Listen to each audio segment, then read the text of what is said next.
Call me Clarence Thomas. It's time to talk about Donald Trump's list for the week. It's only Tuesday. Millions of people took to the streets in the largest single-day protest in American history since the 70s, and the only people who were arrested were people in t-shirts with your name on it. You know who else hated freedom of speech? Stalin.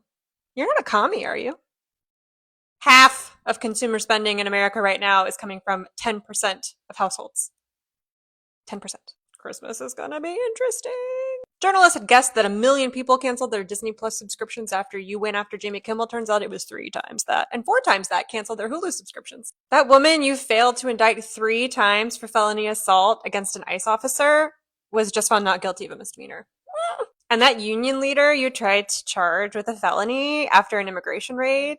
No. Downgraded to a misdemeanor. That's right. You offered a metric butt ton of universities special funding if they protected conservative voices because you're a fragile snowflake. Basically, all of them said no. Get bent. Except for 2. One of them is in Texas and the other one is Vanderbilt. And Vanderbilt is like, oh, you don't think so? We'll think about it. But I don't know. Maybe RFK Jr. has a point.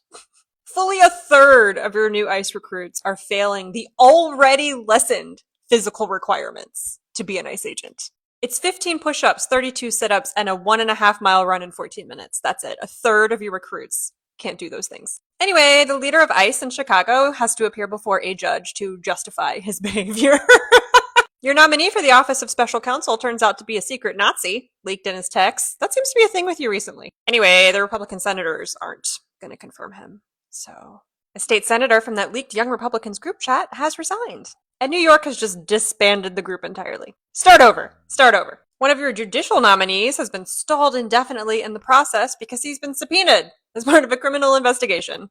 Legitimately, where do you find these people? Yet another insurrectionist from January 6th who you pardoned is going back to jail. Maybe the prison population is the insurrectionist friends we made along the way. In yet another episode of The Republican Party is Trash at literally every level, Republican Senator from West Virginia is getting leaned on by the IRS, literally, L-I-E-N, $8 million he owes. The insurance attorney who has never tried a criminal case in her life, who you put in charge of indicting Letitia James, texted all the details to a journalist. And then after said, oh, this is off the record, right? No, dummy! You tried blocking federal funds to states that teach about gender in their sex ed courses, and a federal judge was like, ew. And then you had to walk back a bunch of cuts you made to deaf and blind student services. Ruh-roh! New polling is showing that the Ohio governor's race is competitive. Vivek is only 3 points ahead of the Democrat in Ohio. Could this be why?